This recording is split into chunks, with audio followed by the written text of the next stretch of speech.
The latest from David Lammy. So here he is in The Guardian, or the Observer, sorry. It's never too late for peace in the Middle East. We must break the cycle of violence, he said, alongside his French counterpart there. And this is a perilous moment in the Middle East. He said Israel's actions in Gaza continue to lead to intolerable loss of life. Hostages taken by Hamas terrorists remain in chains 316 days since the 7th of October attack. There are French and British citizens amongst them. Fighting between Israel and Lebanon, Lebanese Hezbollah has intensified. Iranian threats of further escalation mean the risks of full-scale and regional war are rising.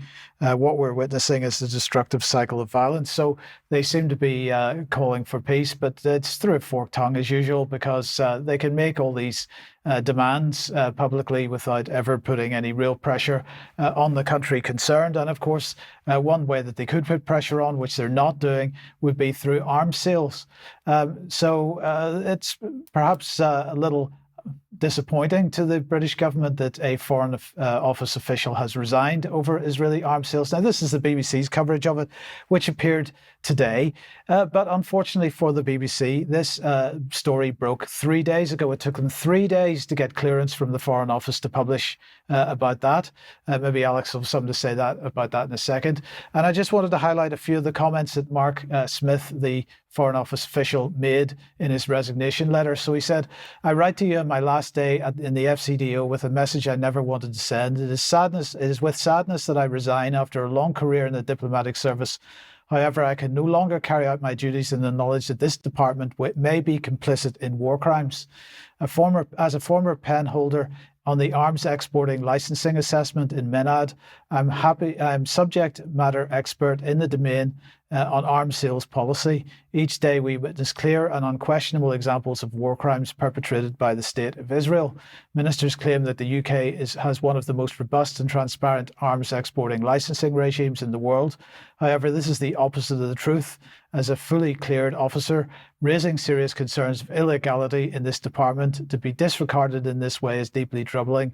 It is my duty to raise this," and he's raised it by resigning. And again, in Extra, we'll talk about this a little bit more, but I would imagine Alex's view is that that's as he should have done. But the other thing I wanted to mention here was from Welt, and this is a German defense officer, and Colonel Michael Yes, sorry.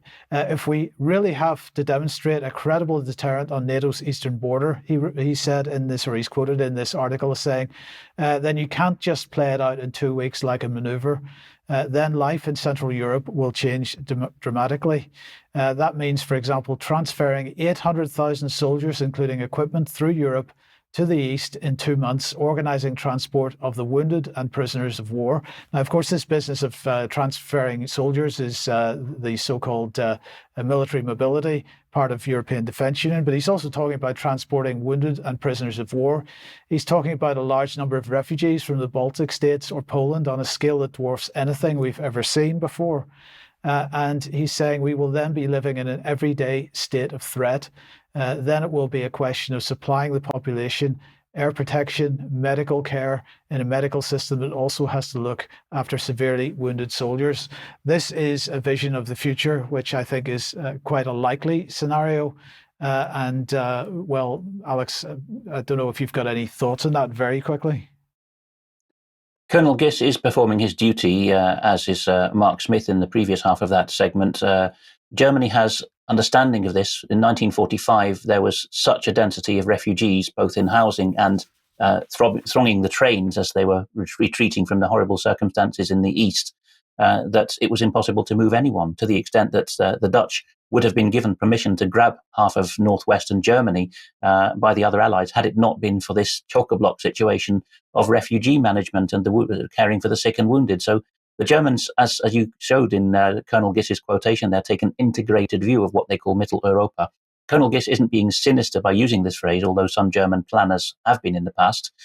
He's just saying that there is a zone which starts in Germany and ends in about Slovakia, which is an integrated unit geopolitically and when crises hit. So he's quite right to raise this. And just to flag up something of what I'll say in extra time on the Foreign Office resignation by Mark Smith, 21 years ago now, when the second Iraq war broke out, there was not just the well-known whistleblowing by my then GCHQ colleague Catherine Gunn to The Independent, but there was also the resignation of one of the two most senior legal advisors to the Foreign Office at the time. From memory, her name was Elizabeth Wilson. She rightly said she was performing her duty and flagging up the illegality of what was planned by Her Majesty's government. There was no such block by the Foreign Office then on the BBC reporting it at the time. So something has gone on behind the scenes in the last 2 decades to put in a filter there.